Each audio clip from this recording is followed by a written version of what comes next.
வணக்கம் தமிழக மக்களே. 2026 சட்டமன்ற தேர்தல் களம் வந்து இப்போ உச்சத்தை எட்டியிருக்கு அப்படின்னு தான் சொல்லணும். அதுலேயும் நேற்று குமரியில் நடந்த அந்த ரோடு ஷோ எந்த அளவுக்கு ஒரு மாஸ் என்ட்ரி வந்து கிடைச்சிருக்கு அப்படின்றத நம்மளால பார்க்க முடியுது. அதாவது சோஷியல் மீடியாவில் வைரலான நிறைய மொமெண்ட்ஸ் இருக்குது, ஹைலைட்ஸ் இருக்குது அப்படின்னே சொல்லலாம்.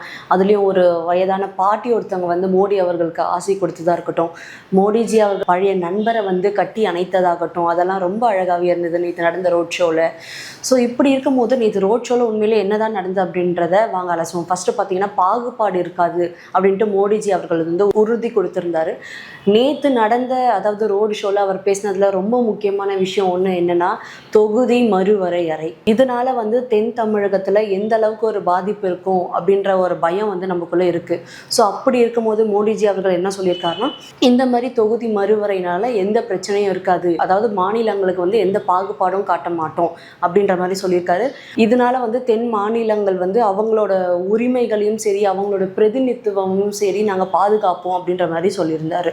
ஸோ இப்படி இருக்கும்போது பார்த்தீங்கன்னா வந்து தென் மாநிலங்களில் இருக்க வாக்காளர்களுக்கு இது எந்த அளவுக்கு ஒரு மிகப்பெரிய நம்பிக்கையை கொடுத்துருக்கு அப்படின்றத தெரிய வருது. எந்த இடத்துல வந்து மக்கள் வந்து அதிகமாக தொகை இருக்காங்களோ அங்கே வந்து அதிக எம்பி சீட் கிடைக்க வாய்ப்பு இருக்குது, அதிக இடங்கள் கிடைக்க வாய்ப்பு இருக்குது. ஸோ குறைவாக இருந்தாங்கன்னா அங்கே எம்பி சீட் குறையும், தமிழ்நாட்டில் வந்து அதிகாரம் போயிடும் அப்படின்ட்டு நிறைய பயம் இருந்தது. அதுக்கான வந்து தெளிவை வந்து நேற்று மோடிஜி அவர்கள் அவரோட ரோட் ஷோவில் வந்து தெளிவுபடுத்தியிருந்தார்.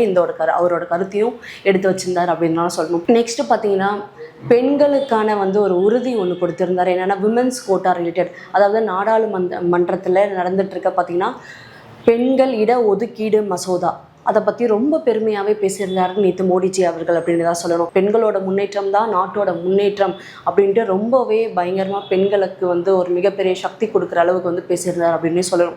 அது மட்டும் இல்லாமல் பார்த்தீங்கன்னா என்டிஏ கூட்டணியில் இருக்க பெண்களுக்கு முக்கியமாக பயங்கரமாக வந்து முக்கியத்துவம் கொடுக்கணும் அப்படின்ட்டு ரொம்ப அழுத்தமாக அந்த என்டிஏ கூட்டணி பெண்களுக்கு சொன்னது வந்து அந்த வந்திருந்த என்டிஏ கூட்டணி அந்த தொண்டர்கள், அதாவது அந்த பெண்கள் எந்த அளவுக்கு அவர் சொன்னதை வந்து வரவேற்றிருக்காங்க, எந்த அளவுக்கு அவங்க தொண்டர்களை வந்து மோடிஜி அவர்கள் வந்து உற்சாகப்படுத்தியிருக்காரு அப்படின்றது நம்மளால கண்கூட பார்க்க முடிஞ்சிருது அப்படின்னு தான் சொல்லணும். அது மட்டும் இல்லாமல் பார்த்தீங்கன்னா நேற்று நடந்த ரோட் ஷோவில் ஒரு முக்கியமான விஷயம், ஒரு அழகான நிகழ்வு அப்படின்னா என்னென்னு பார்த்தீங்கன்னா எடப்பாடி பழனிசாமி அவர்களும் நயினார் நாகேந்திரன் அவர்களும் வந்து மோடிஜியோட இணைந்து வந்தது தான் அந்த ரோட் ஷோவில். ஸோ இவங்க ரெண்டு பேரும், அதாவது அதிமுக பொதுச் செயலாளர் எடப்பாடி பழனிசாமி அவர்களும் பாஜக மாநில தலைவர் நயினார் நாகேந்திரன் ஆகிய ரெண்டு பேருமே பார்த்தீங்கன்னா மோடிஜி அவர்கள் கூட வந்து ஒரே வேனில் வந்து வந்திருந்தது வந்து ஒரு மிகப்பெரிய கூட்டணி பலத்தை காட்டுது அப்படின்றத நம்மளால சொல்ல முடியுது. ஸோ இப்படி இருக்கும்போது அவர் என்ன சொல்லியிருக்காரு அப்படின்னா, நாங்கள்லாம் ஒன்றா தான் இருப்போம், அதாவது திமுக வீழ்த்த நாங்கள்லாம் தயாராகவும் இருக்கோம் அப்படின்ற மாதிரி ரொம்ப அழுத்தமான மெசேஜை வந்து நேற்று வந்த கன்னியாகுமரிக்கு வந்து ரோட் ஷோவில் வந்து ரொம்ப அழகாகவே இந்த மெசேஜை வந்து அவர் சொல்லியிருந்தார். ஸோ குமரி விசிட்டில் பார்த்தீங்கன்னா சில அழகான நிகழ்வுகள் என்னென்னு பார்க்கும்போது, அதாவது ரோட் ஷோவில் வந்து அவர் பழைய நண்பரை வந்து கட்டி அணைச்சதாகட்டும், அங்கே அண்ணாமலை ஆகட்டும், நயினார் இவர்களெல்லாம் சந்தித்து அவங்களோட பேசின அந்த நிகழ்வுகள் ஆகட்டும், அவர் மக்களை சந்திச்சுட்டு வரும்போது ரோட் ஷோவில் பார்த்தீங்கன்னா ஒரு வயதான பாட்டி ஒருத்தவங்க வந்து மோடிஜி அவர்களுக்கு வந்து ஆசி வழங்கியிருந்தாங்க. ஸோ அது வந்து சோஷியல் மீடியாவில் மிகப்பெரிய ஹைலைட்டாக போயிட்டு இருக்குது.